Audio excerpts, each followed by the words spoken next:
Vous le voyez chaque fois que vous entrez. Ce mur de lumière. Des écrans empilés comme des promesses. Chacun brillant plus que le précédent. Les couleurs semblent impossibles. Les noirs ressemblent à des abîmes. L'image glisse comme de la soie dans l'eau.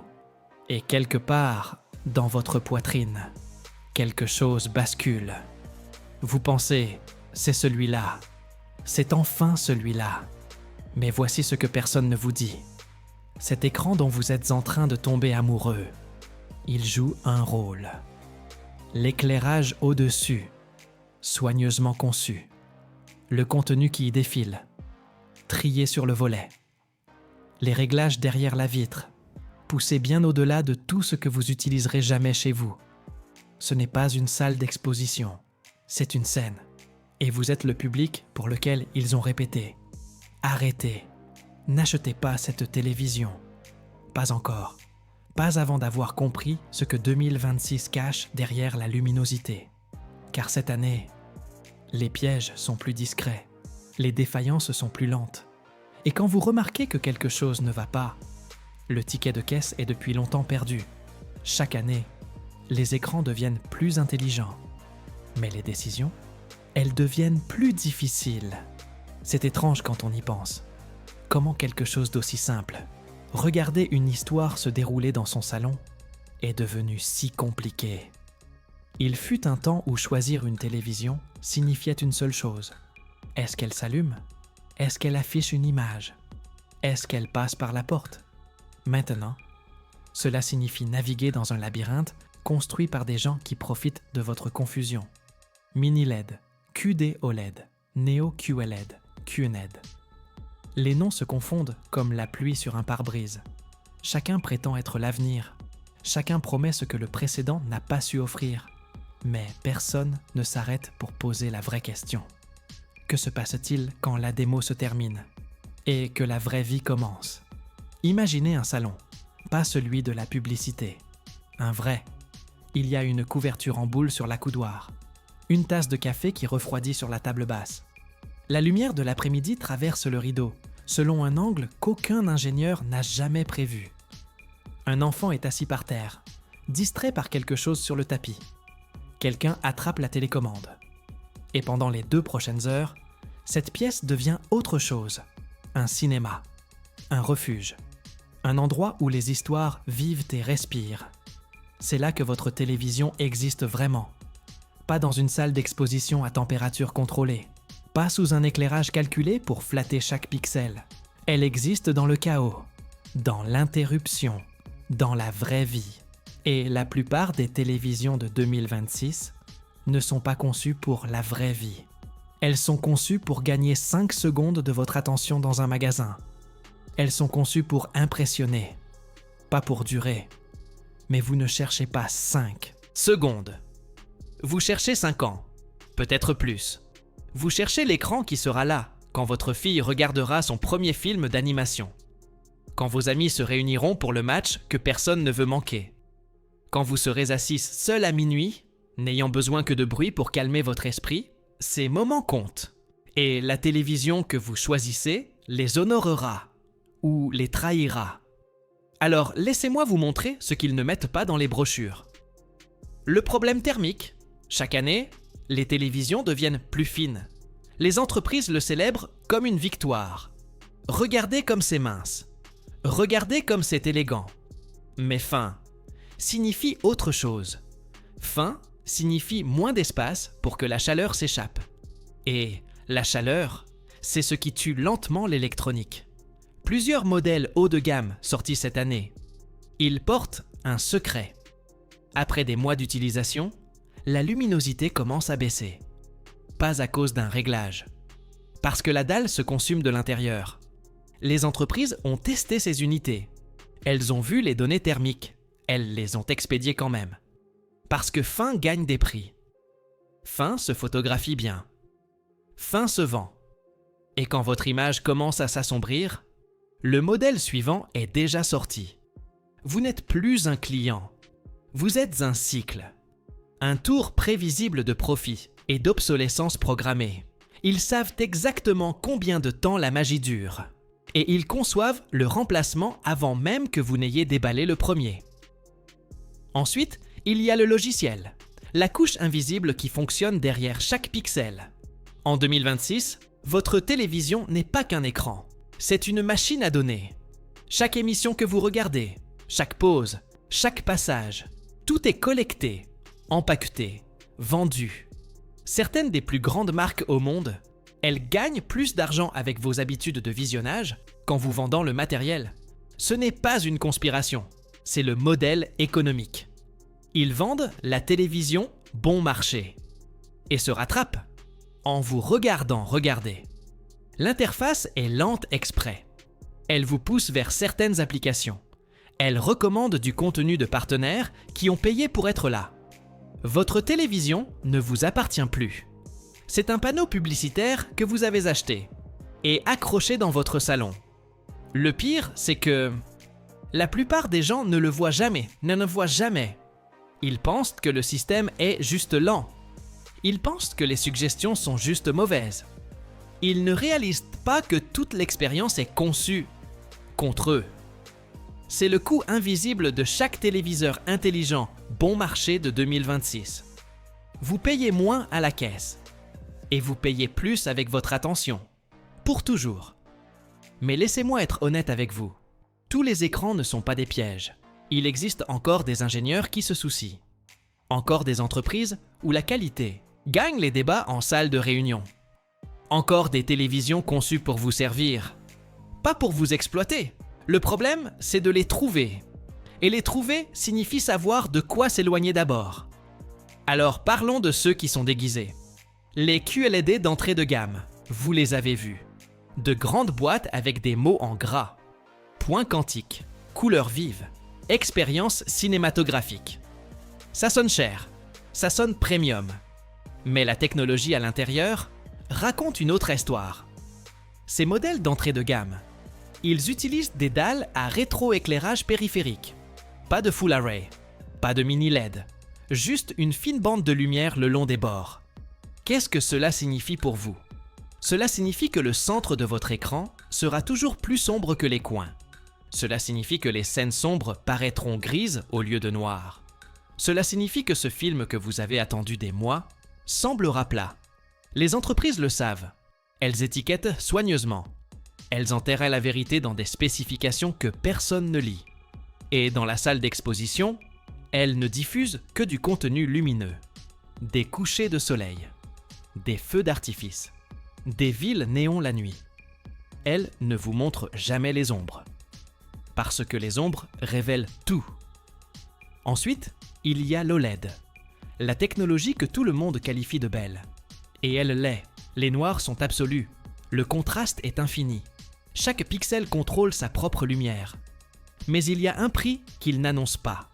Le marquage, les images statiques, les logos des chaînes, les bandeaux d'information, les interfaces de jeu. Ils laissent des traces, des fantômes permanents qui ne s'effacent jamais. Les entreprises vous diront que l'OLED moderne a des protections. Rafraîchissement des pixels, décalage de l'écran, limiteur de luminosité. Et oui, c'est mieux qu'avant. Mais ce n'est pas résolu. J'ai vu des dalles après 2 ans d'utilisation normale, portant encore de légères traces de logos qui ont joué trop longtemps. Si vous regardez du contenu varié, des films et des séries et différentes sources, vous êtes probablement en sécurité. Mais si les informations tournent toute la journée chez vous, si vos enfants regardent le même dessin animé en boucle pendant des semaines, ce logo, il reste. Et aucune garantie ne couvrira ce qu'ils appellent une utilisation normale. Maintenant, parlons du terme que tout le monde utilise cette année, mini LED. Ça sonne comme un progrès, ça sonne comme la prochaine étape. Et parfois, ça l'est. Mais pas toujours. L'expression mini LED ne décrit que le rétroéclairage. Elle ne dit rien sur la qualité de la dalle, rien sur la puissance de traitement, rien sur la précision des couleurs ou la gestion du mouvement. Certaines marques prennent un écran médiocre, collent mini LED sur le marketing et vous le facturent comme une technologie haut de gamme. Les zones de gradation, parfois seulement quelques centaines, pas les milliers qu'elles suggèrent. Que se passe-t-il alors? Le blooming. Vous regardez une scène avec des étoiles sur un ciel sombre. Et autour de chaque point de lumière, un halo gris s'étend. Cela vous sort du moment. Cela vous rappelle que vous regardez une machine. Tous les mini-LED ne sont pas égaux. Certains ont 2000 zones. Certains en ont 200. Mais le marketing les traite tous de la même façon. Et à moins de fouiller vous-même dans les spécifications, vous ne saurez jamais lequel vous tenez. En voici un qui surprend les gens. Les tueurs de haut de gamme. Les modèles milieu de gamme qui prétendent égaler les meilleurs à moitié prix. Vous voyez les tests. 90% de la performance. Valeur incroyable. Mais voici ce qu'ils n'expliquent pas. Le processeur. Les télévisions haut de gamme embarquent des puces personnalisées. Des années de développement. Une mise à l'échelle par IA qui fonctionne vraiment. Une gestion du mouvement réglée, image par image. Une science de la couleur, affinée par des milliers d'heures de tests. Les alternatives milieu de gamme. Elles utilisent des processeurs plus anciens. Parfois du silicium générique issu du matériel de la génération précédente. Qu'est-ce que cela signifie? Cela signifie que le contenu en streaming paraît plus flou qu'il ne le devrait. Cela signifie que le sport saccade quand il devrait glisser. Cela signifie que le mode jeu pour lequel vous l'avez acheté introduit un délai que vous pouvez sentir. La dalle peut sembler similaire sur le papier, mais le cerveau derrière est complètement différent. Vous n'obtenez pas 90% du haut de gamme. Vous obtenez le corps sans l'âme. Laissez-moi vous emmener dans un autre salon maintenant. Celui-ci appartient à une femme qui a économisé pendant des mois. Elle a acheté sa télévision au printemps dernier. Une marque que tout le monde connaît. Une boîte qui ressemblait à une promesse. Le premier mois, tout était parfait. Les enfants faisaient des soirées cinéma. L'image était incroyable. Elle se sentait fière chaque fois qu'elle l'allumait. Puis, le scintillement a commencé. Au début, une fois par semaine. Un bref sursaut dans les scènes les plus sombres. Elle a accusé l'application de streaming, mais ça a empiré. Maintenant, chaque soir, l'écran clignote. Juste un instant, juste assez pour briser le charme. Elle a appelé le service client. Ils lui ont dit de réinitialiser les paramètres. Elle l'a fait. Ça a continué. Ils ont envoyé un technicien. Il a remplacé une carte. Ça a continué. Au 4e mois, elle a arrêté d'appeler. La télévision est toujours dans son salon. Belle, chère, cassée. Et l'entreprise a cessé de répondre. Cette histoire n'est pas rare. J'en entends des versions chaque semaine. Différentes marques. Différentes pannes. Mais la même fin. Le client laissé seul avec le problème. C'est la partie qu'il ne vous montre jamais dans la publicité. Le silence après la vente. Il y a autre chose dont nous devons discuter. Quelque chose d'inconfortable. Les panneaux publicitaires. Certaines télévisions en 2026, elles affichent des publicités sur l'écran d'accueil. Pas des petites, des bannières entières. Des vidéos en lecture automatique. Des recommandations sponsorisées qui poussent du contenu que vous n'avez jamais demandé. Vous avez payé pour la télévision, mais vous ne l'avez pas acheté. Vous l'avez sous licence. L'entreprise contrôle toujours ce qui apparaît. Elle promeut des partenaires. Elle pousse des services. Elle transforme votre salon en vitrine. Et si vous essayez de désactiver ça? Bonne chance. Les paramètres sont enfouis profondément. Certaines fonctionnalités cessent de fonctionner si vous bloquez les publicités. C'est le marché que vous avez accepté, sans jamais lire les conditions. Votre écran. Leurs règles. Maintenant, laissez-moi vous mettre en garde contre quelque chose qui affecte tout le reste. Les faux avis. Vous allez en ligne. Vous cherchez la meilleure télévision de 2026. Vous trouvez des listes, des classements, des choix d'experts. Mais qui les a écrits? Certains sont honnêtes, beaucoup ne le sont pas. Les liens d'affiliation guident les recommandations. La télévision qui paie la commission la plus élevée arrive en tête. Pas la meilleure image, pas la meilleure fabrication, juste la meilleure marge. Vous pensez faire des recherches? Mais vous êtes guidé vers une vente. Le langage semble neutre. Le ton paraît digne de confiance. Mais derrière chaque premier choix, il y a un paiement. Je ne dis pas que chaque avis est acheté, mais suffisamment le sont. Pour que vous ne puissiez pas faire confiance à la première page de n'importe quel résultat de recherche, vous devez creuser plus profond. Vous devez tout remettre en question. Vous devez traiter chaque recommandation comme un argumentaire de vente, jusqu'à preuve du contraire. Alors, que faites-vous? Comment vous protéger dans un marché conçu pour vous embrouiller? Premièrement, vous ralentissez. L'urgence est fabriquée. La promotion se termine. Mais une autre commence demain. Le stock limité est rarement limité. Il n'y a pas d'urgence. Prenez votre temps.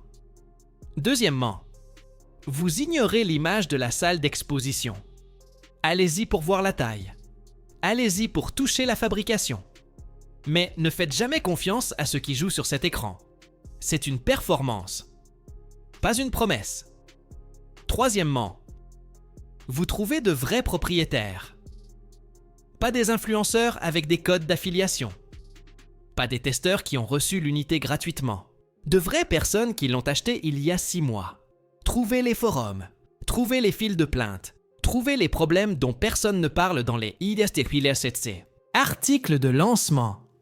Parce que les plaintes vous apprennent plus que les éloges ne le feront jamais. Et enfin, vous vous souvenez pourquoi vous achetez ceci.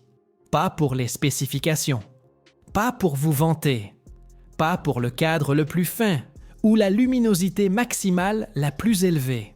Vous l'achetez pour les nuits où tout le reste s'efface, quand les lumières baissent, quand le monde extérieur cesse d'avoir de l'importance, quand quelqu'un que vous aimez s'assoit à côté de vous. Et pendant 2 heures, rien d'autre n'existe. C'est ce que la télévision a toujours été censée être. Une fenêtre sur l'émotion, une pause du bruit, un endroit où les histoires respirent. Et vous méritez un écran qui honore cela. Alors, voici où nous en sommes. 2026 est plein de télévision. Brillante, fine, intelligente. Mais intelligent ne veut pas dire honnête. Et brillant ne veut pas dire vrai. La meilleure télévision n'est pas celle qui gagne des prix. C'est celle qui disparaît. Celle que vous oubliez même être là. Parce que l'histoire prend le dessus. Parce que le moment prend le dessus. Parce que les personnes à côté de vous deviennent plus importantes que les pixels devant vous. C'est ça qui compte. Ils en veulent une assez intelligente pour fonctionner. Avant de partir, appuyez sur le bouton s'abonner. Nous ne faisons pas que tester, nous révélons. Du battage médiatique aux défaillances cachées, en passant par les astuces que les marques espèrent que vous ne remettrez jamais en question. Alors, mettez un like, appuyez sur s'abonner et rejoignez des milliers d'acheteurs avisés qui le savent déjà. Dépenser intelligemment commence par poser des questions plus intelligentes.